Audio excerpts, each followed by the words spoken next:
Videos देखने के लिए सब्सक्राइब करें जनसत्ता.com, बेल आइकन दबाकर पाएं लेटेस्ट नोटिफिकेशंस। नमस्कार, स्वागत है आपका जनसत्ता में। बिहार विधानसभा चुनाव को लेकर सियासी सरगर्मी अपने चरम पर। एक और जहां एनडीए अपनी जीत के दावे कर रहा है, तो वहीं महागठबंधन खुद को बिहार का अगला किंग बता रहा है। कुल मिलाकर बिहार के चुनावी समर में हर एक पार्टी सत्ता के शिखर तक पहुंचना चाहती है।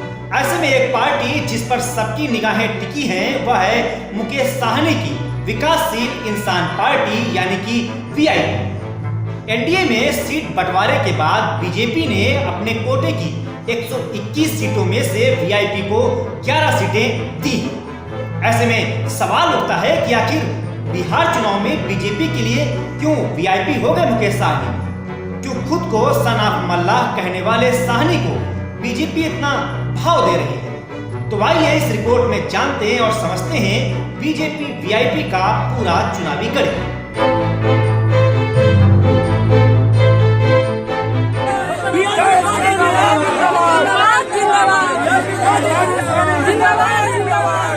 तो आइए अब सबसे पहले बात कर लेते हैं वीआईपी के मुखिया मुकेश साहनी की। मुकेश साहनी बिहार में दरभंगा जिले के सुपौल बाजार के रहने वाले हैं। बॉलीवुड में भी हाथ आजमा चुके मुकेश साहनी का राजनीतिक इतिहास बहुत लंबा नहीं है। निषाद यानी कि मल्लाह समुदाय से आने वाले साहनी कुछ साल पहले ही राजनीति में आए हैं। मल्लाह समुदाय की बिहार में अच्छी खासी आबादी है और साहनी खुद को सन ऑफ मल्लाह कहते हैं। पार्टी ने दावा किया है कि उत्तर बिहार के नदी तटों पर रहने वाले नाविकों और मछुआरों में उनकी अच्छी पकड़ है। निषाद वोटों को मुजफ्फरपुर, पूर्वी चंपारण, मधुबनी, खगड़िया, वैशाली और अन्य उत्तर बिहार के जिलों में प्रभावशाली माना जाता है। इस बेल्ट में निषादों का वोट शेयर 6% से अधिक बताया जाता है।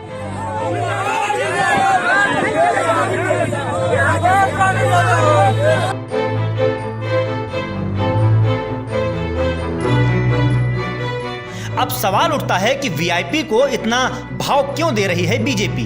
तो इसका जवाब यह है कि इस चुनाव में सभी राजनीतिक दलों के बीच कड़ा मुकाबला देखने को मिल सकता है।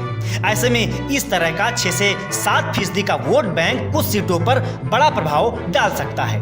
निषाद वोटों को उत्तर बिहार के आधा दर्जन जिलों में प्रभावशाली बताया जाता है। यही नहीं, मुकेश साहनी ने अपने तबके में एक खास पहचान बना ली है और बिहार में इस तबके का अब तक कोई बड़ा लीडर भी नहीं था। इसलिए बीजेपी ने वीआईपी को बढ़ाकर अपना कुनबा विस्तार करने का प्लान किया है। पार्टी ने इसके लिए साहनी को एमएलसी बनाने का भी फैसला लिया है। साल 2014 के चुनावों से पहले साहनी ने नरेंद्र मोदी के लिए निषादों की एक रैली भी निकाली थी। हालांकि राजनीतिक पंडित भगवा पार्टी के इस कदम को बीजेपी की दूरगामी रणनीति का हिस्सा बताते हैं, जो कि जेडीयू को कभी भी नागवार गुजर सकता है।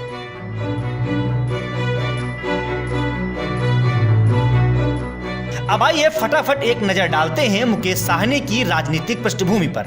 साहनी 2014 के लोकसभा चुनाव में एनडीए के साथ थे। फिर 2015 के विधानसभा चुनाव में उन्होंने बीजेपी का चुनाव प्रचार किया, लेकिन 2019 के लोकसभा चुनाव से पहले वो यूपीए में शामिल हो गए और महागठबंधन के लिए प्रचार किया।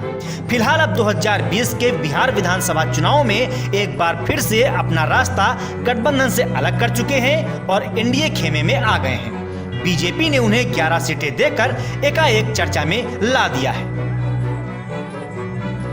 तो आपको हमारी यह रिपोर्ट कैसी लगी, हमें बताएं कमेंट बॉक्स में। साथ ही बिहार चुनाव से जुड़े हर बड़े अपडेट और ऐसी ही रिपोर्ट्स के लिए आप बने रहिए जनसत्ता के साथ। नमस्कार।